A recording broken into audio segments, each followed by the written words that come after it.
Kamu pengen bahagia enggak? Pengen bahagia enggak? Yang buat kamu susah apa? Yang buat kamu susah apa? Berarti kalau pengen bahagia tinggalkan, selesai. Betul kan? Selesai. Tapi kenapa hidupmu cari? Maka kamu akan terus bertemu dengan ketidakbahagiaan.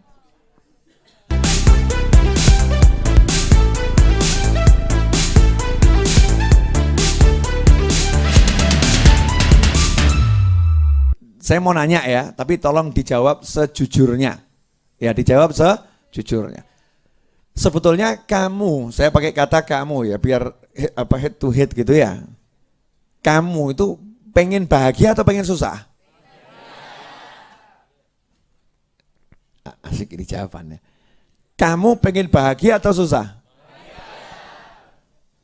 Cek sekarang juga. Apa yang buat kamu susah? Selama ini loh maksudnya, cek apa yang buat kamu susah.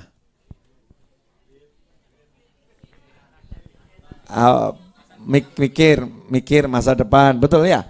Masa depan. Ambil satu kata kunci, masa depan. Berarti kembali ke kata apa ini? Apa duit. Oke. I see. Apa? Duit, Masya Allah. Jadi yang buat kamu susah, duit. Nah, kamu pengen bahagia enggak? Pengen bahagia enggak? Yang keras ya, pengen bahagia enggak? Yang buat kamu susah apa? Yang kamu cari?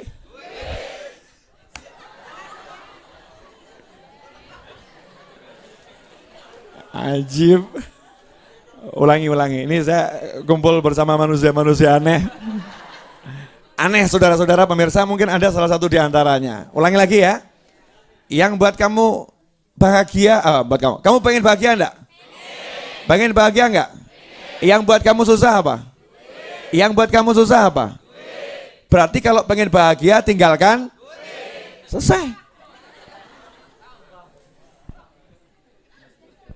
Betul kan? Selesai. Tapi kenapa hidupmu cari?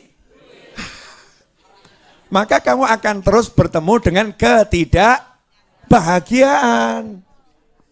Bertemu dengan kesusahan. Tapi saya ngasih tahu orang, tak kasih tahu Habib tuh aneh. Lo saya aneh awakmu gitu ya. Yang aneh kamu. Terus kalau kita nggak cari duit, gimana Habib hidup lo ya toh? Oplak.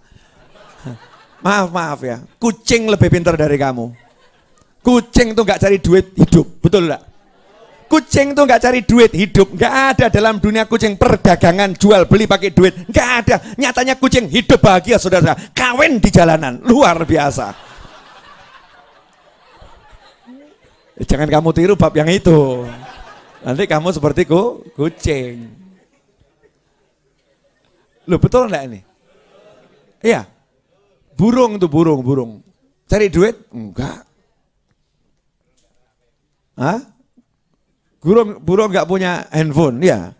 Tapi dia punya suara jarak jauh, cuit. Jarak 1 kilo denger, cuit. Moro jedak tuh. Kamu mbok WA, I love you. Nyatanya nggak nyambung.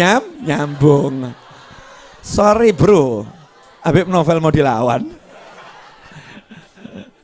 Canda. Boleh diulangi lagi? Saya tuh paling senang kalau lagi ngajar orang begini. Para pecinta duit yang berbahagia. Loh, saya nggak menafikan duit itu penting. Ya, duit itu penting buat kehidupan. Ingat kalimat saya loh ya, jangan salah sangka dan jangan salah paham. Apa yang buat kamu pengen bahagia enggak? Pengen. Pernah susah? Sering. Coba cek, yang buat kita susah apa? Duit. Nggak punya duit, susah. Takut kehilangan duit, susah. Betul kan ya? Gagal dapat duit, susah. Betul? Nah, berarti caranya bahagia gimana? Tinggalkan duit. Selesai. Kalau kamu tinggalkan duit, kamu tidak akan susah. Contoh, bisnis ini dijanjikan untung 200 juta. Sudah siap semua barang. Begitu mau tanda tangan, ya. Orangnya dapat telepon, terus tiba-tiba, maaf mas, kontrak batal. Kenapa? Dilarang istri saya. Kira-kira kamu bagaimana? Ya, stres, betul. Nah, maaf. Kamu kehilangan duit?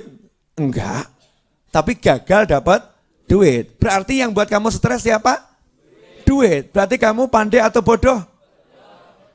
Luar biasa. Orang yang udah paham ilmu ini nyantai. Istri saya nggak boleh. Oh, bahagiakan istrinya mas. Ya, hati-hati kalau ngelawan istri mas. Masya Allah mas. Bahagiakan istrinya. Loh mas, ini nggak jadi dapat 100 juta? Oh nggak apa-apa. Saya tuh dapat duit yang nggak masalah, nggak dapat juga nggak masalah. Masa hidup saya mau diatur sama duit? Bahagiaku bukan karena duit, sedihku bukan karena kehilangan duit. Bahagiaku tak butuh bahagia. Loh, kok bisa begitu? Iya, karena bahagiaku dengan Allah Ta'ala. Masya Allah. Iki mulai jeblok. Mas, yuk kita lanjut ya. Udah, bisnis singkirkan dulu. Ini gimana caranya nasihati istri saya? Oh, gampang itu, mudah. Kita bincangkan ini di forum berikutnya. Ojo saya gitu loh. Ini bahasanya lagi masalah duit, jangan bahas istri dulu. Ya, kamu kok pengen diperdengarkan cara membuat istri jadi nurut gitu kan ya. Ini sesi berikutnya khusus yang buat sudah menikah. Yang belum menikah jangan mendengarkan. Dan itu khusus. Ya, sesi khusus kita duduk di kafe sambil ngopi ya, tidak layak didengarkan anak kecil saudara-saudara. Boleh lanjut? Ulangi lagi ya, ini biar ilmunya masuk. Kalau tidak masuk nih, keluar dari sini masih airnya ngambang gitu. Yang buat kamu susah apa? Duit. Selama ini yang membuat kamu bahagia apa? Selama ini? Nah, kalau punya duit bahagia. Betul kan ya? Dapat duit bahagia. Betul kan? Saya dapat rumah, Bib, dapat rumah kan ya kamu pakai duit. Ya, bahagia. Jadi kalau nggak punya duit, bahagianya hilang. Ada duit, bahagia. Nggak ada duit, kurang bahagia. Duit hilang, sengsara. Berarti hidupmu diatur sama yang namanya duit. Ngeri atau nggak ngeri? Ngeri ya? Sekian belas tahun buat yang umurnya baru belasan. Sekian puluh tahun buat umurnya puluhan tahun. Nah, saya ngajarin konsep hidup jangan cari duit. Bukan nggak bekerja loh ya. Jangan cari duit. Nabi Muhammad SAW itu nggak cari duit, bekerja iya. Tapi nggak cari duit. Sehingga menikmati pekerjaannya, dapat duit, nggak dapat duit, aku bekerja. Nikmat. Kenapa? Karena aku bekerja perintah Allah Ta'ala ini untuk nafkah orang tua, nafkah pasangan hidup, nafkah anak, dan untuk bahagiakan sesama manusia, khususnya muslimin muslimat. Jadi aku bekerja, niatnya itu. Istrinya juga kebetulan sama. Konsepnya sama. Indahnya luar biasa. Suaminya pulang kerja, istrinya kemudian senyum, suaminya juga senyum, suaminya ngomong, maaf dek, hari ini aku tidak bawa uang. Kata istrinya, gak jadi masalah mas, yang penting abang pulang. Ya. Zaman sekarang diwalik, kalau gak bawa uang jangan pulang. Apa artinya kamu pulang kalau tak bawa uang? Ngeri kan ini? Ngeri. Nah ini ketika konsepnya udah sama, maka istri ngomong, abang kan pergi bukan cari duit. Jadi kalau abang pulang gak bawa duit, gak jadi masalah. Tapi abang pergi demi anak istri, abang pulang demi anak istri. Maka aku akan jadi istri demi kamu. Iya. Bukan jadi istri demi duitmu. Ini banyak loh model yang demi duit itu banyak. Ada duit, abang gak ada duit, cari abang. Naudzubillah min dzalik. Jadi fokusnya kemana? Duit. Nah ini memantapkan yakin gitu tuh kok susah, kenapa ya? Saya nih dalam 2 hari bukan cuma ngajari dengan kalimat ya, praktek ya praktek. praktek langsung. Ya praktek langsung. Beli AC saat uangnya tipis. Betul ya? Bagi buku saat butuh buku dijual untuk dapat uang. Benar kan ya? Tapi hasilnya apa? Duit itu kalau kita cuekin seperti wanita cantik yang kita cuekin, saudara-saudara. Wanita cantik itu kalau disukai banyak pria, pria-pria tampan mengejar. Kalau ada satu pria tampan cuek saja, dia penasaran. Yang satu itu kok berlagu banget sih? Sok banget, sok cool, sok ini. Padahal yang lain pada ngejar aku loh ya. Penasaran. Mulai nih si cantik berusaha mendekat. Si abang nyantai-nyantai saja. Semakin jual mahal, semakin penasaran. Betul mbak? Yang jujur loh ya, jujur ya. Penasaran, walaupun mungkin kamu juga jaim gitu ya, tapi penasaran. Duit itu seperti itu. Semakin kamu jauhkan dari hatimu, ini rahasia langit ya, rahasia langit nih, dibongkar siang hari ini. Semakin kamu jauhkan dari hatimu, maka dia akan semakin ngejar kamu. Semakin ngejar kamu. Sampai duitnya kamu tolak-tolak gitu ya, dia akan semakin mendatangimu. Semakin mendatangimu. Begitu kamu taruh di hatimu, maka duit akan menyiksamu. Duit akan menyiksamu. Kenapa? Duit sebel sama orang yang meletakkan dirinya di dalam hati. Karena duit paham, hati hanya milik Tuhanku, Allah Ta'ala, bukan milikku. Maka kalau engkau telah masukkan aku dalam hatimu, maka aku akan sengsarakan hidupmu, karena engkau telah menduakan Tuhanku. Ding, ding, ding, ding, ding, ding. Ngomong gini ini berat saudara-saudara. Abot. Hah? Ya, itu setannya mulai datang ya. Setan yang satu ini sama saya itu ketemu bolak-balik itu ya. Ya, mesti itu langsung cus, ayo segera install ke kepala, install semua, masukkan. Ya, itu kan Habib Novel. Itu kan Habib Novel. Kalau kamu jangan tiru. Kalau kamu jeglek. Masya Allah. Na'udzubillah amin. Dzalik. Itu setan itu. Ya, itu setan. Karena saya sudah sudah pengalaman itu. Saya kasih tahu, murid saya di Rodoh ini ada itu. Namanya Mas Suroto. Mana Suroto?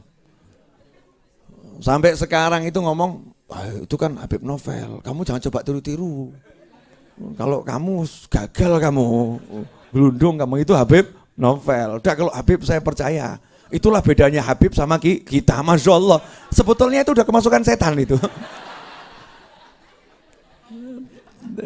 Ya tapi nggak sadar. Terus Mas Suroto ngomong, ya makanya saya tinggal sering ke Majelis Ar-Raudhah. Kenapa? Karena masih banyak setannya begitu katanya.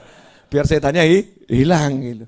Makanya harus sering dinasihatin terus.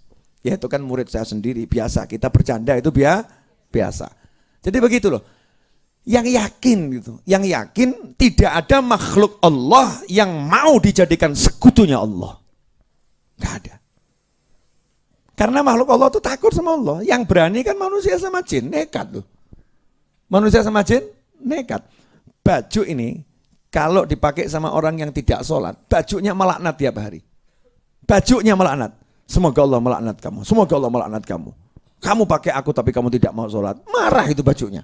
Bajunya marah. Makanya kubur itu kalau ada orang meninggal sampai meninggal tidak sholat, itu tanahnya itu gregetan sebelum malaikat itu datang, tanahnya udah marah. Rasakno, kamu akan saya piting habis-habisan. Piting itu bahasa Indonesianya apa? Susah. Melingkarkan tangan ke leher, kemudian menariknya dengan kencang, ya itu ya. Betul kan? Hah? Smackdown itu. Itu kalau dihaditskan, setiap orang yang masuk kubur itu akan mengalami yang namanya himpitan kubur. Setiap orang, siapapun itu, soleh nggak soleh, soleh maupun salah, akan merasakan himpitan kubur. Dulu waktu saya belajar hadis ini sempat juga tanda tanya. Loh, masuk yang orang soleh juga dihimpit kubur. Nah yang salah dihimpit kubur wajar. Kalau yang soleh kok dihimpit kubur. Oh namanya ulama, makanya kalau belajar itu sama ulama, jangan sama tulisan. Ya, jangan sama tulisan. Kalau belajar sama tulisan nanti kamu salah paham. Memang betul yang soleh dihimpit, yang salah dihimpit. Cuman begini loh. Ini kalau nerangkannya seperti sama suami istri paham. Seorang suami ketemu istrinya barusan akad nikah di malam pertama di kamar. Kemudian keduanya berpelukan erat. Itu menyenangkan atau menyiksa? Menyenangkan. Judulnya berpelukan erat. Ya, berpelukan erat. Bentuknya sama. Semakin erat semakin. Nah, kok kamu paham yang masih kecil? Semakin erat semakin nikmat, betul? Nah, nanti orang soleh kalau meninggal dunia kuburnya kangen, makanya dipeluk. Tapi bukan pelukan menyiksa, pelukan menyenangkan. Kangen aku sama kamu. Tapi kalau itu orang nggak bayar utang, ya padahal punya duit, niatnya ngemplang, ngilang-ngilang, ketemu kamu tagih. Kamu peluk dia erat atau kamu kremes dia seerat-eratnya, gitu kan ya, ben remuk tulang-tulangnya, gitu kan ya. Nah begitulah himpitan kubur pada orang yang salah. Nah itu orang kalau memang dia nggak taat sama Allah, menduakan Allah, musyrik itu kan artinya menduakan Allah, menjadikan saingan untuk Allah. Nah, yang dijadikan saingan itu juga marah. Kamu kira aku berani sama Allah? Nggak berani. Makanya begitu kita nyingkirkan itu yang namanya duit dari hati, bukan dari kantong ya. Jangan salah, bukan dari dompet. Ya, bukan dari rekening, dari saldo. Bukan, dari hati, dari pikiran kita singkirkan, duitnya bahagia, senengnya luar biasa. Aku akan jadi sahabatmu, aku akan jadi temanmu. Kemanapun kamu berada, aku akan ikut sama kamu. Aku akan dekat dengan kamu. Kamu gak usah cari aku, biar aku yang mencari kamu. Nikmatnya luar biasa. Tapi udah saya kasih tahu banyak orang, gak ada yang percaya. Duit taruh di hati terus. Contoh, punya duit beli handphone. Harga handphonenya 25 juta. Baru pegang sebentar, ditaruh. Terus diambil temennya, boleh lihat, boleh. Temennya mau ngambil, merucut, handphonenya pecah, biar.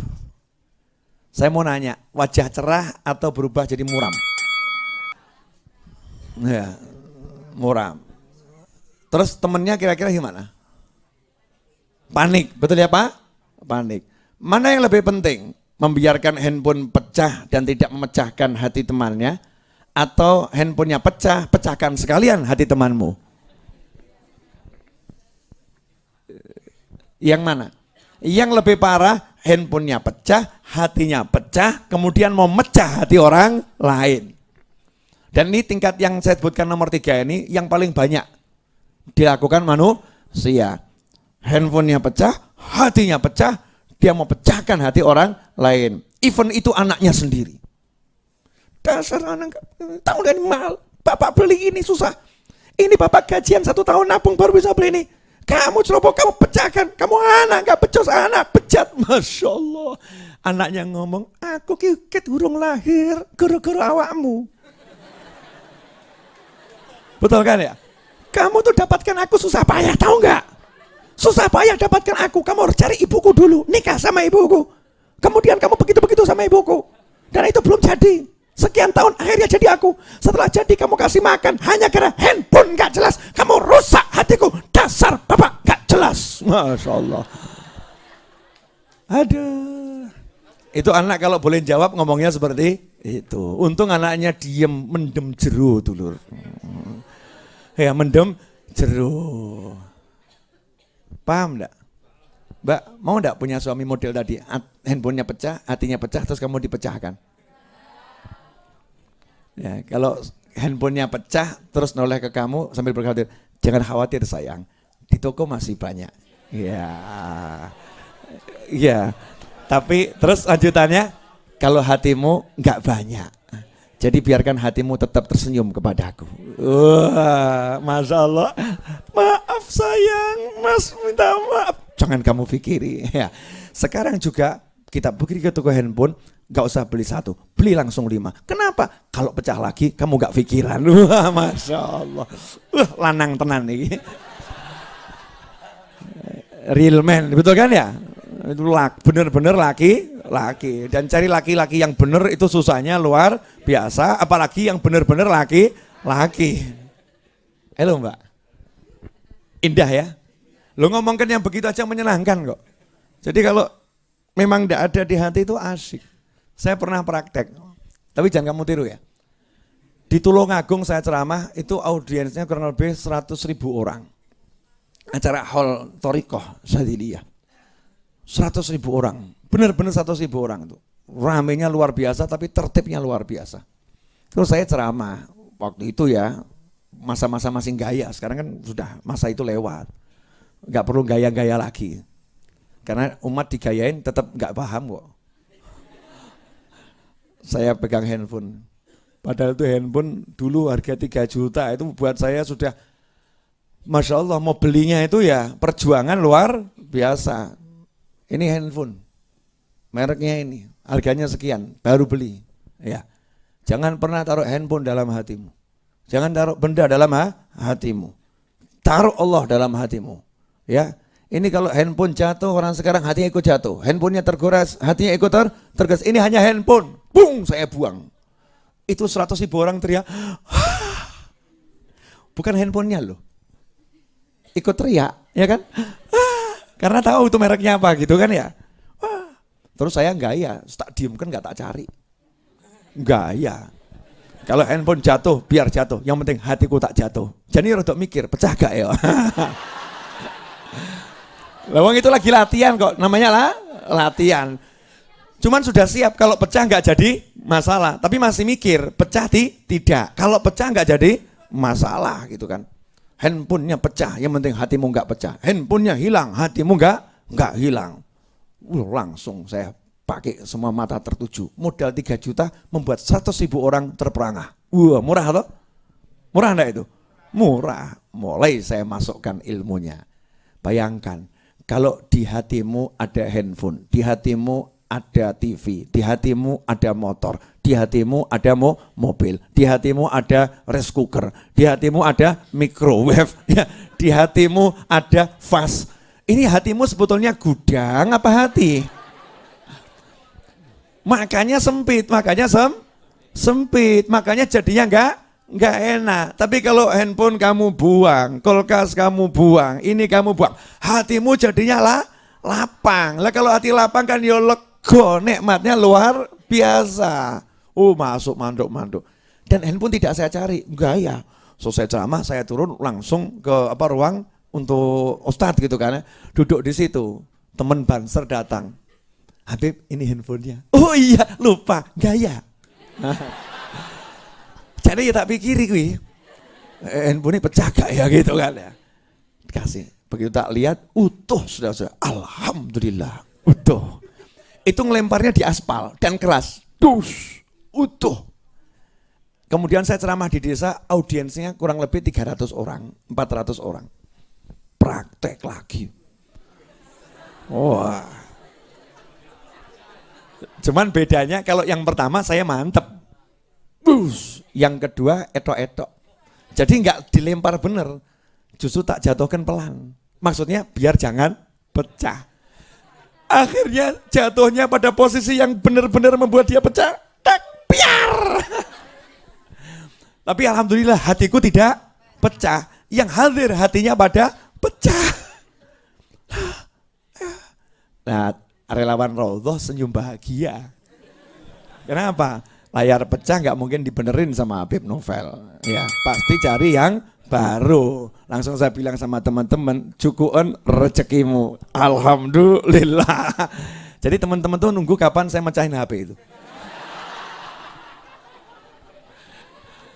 Kapan saya mecahin HP itu dulu. Sekarang udah lewat, masa itu sudah lewat. Maksudnya jangan sampai loh mobil tergores, hatinya ikut tergores. Punya mobil, maaf, punya mobil 3. Kakaknya mau pinjem, adiknya mau pinjem, takut. Kenapa takut? Ini nanti kalau sampai tergores, sampai lecet, masalah. Masya Allah. Sehingga kakaknya nyewa mobil, adiknya nyewa mobil. Sementara sebetulnya dia bisa menjadikan mobil ini kendaraan akhirat yang luar biasa. Tinggal ngomong toh sama saudara-saudaranya, saya ada mobil, silakan Pak, pakai mobilnya. Nanti kalau tergores gimana? Enggak masalah, tukang cat pakai. Nanti kalau mobilnya jadi begini begitu, oh ya toko banyak, ya tinggal jual belilah lagi, gitu aja kok repot. Ternyata itu repot. Betul.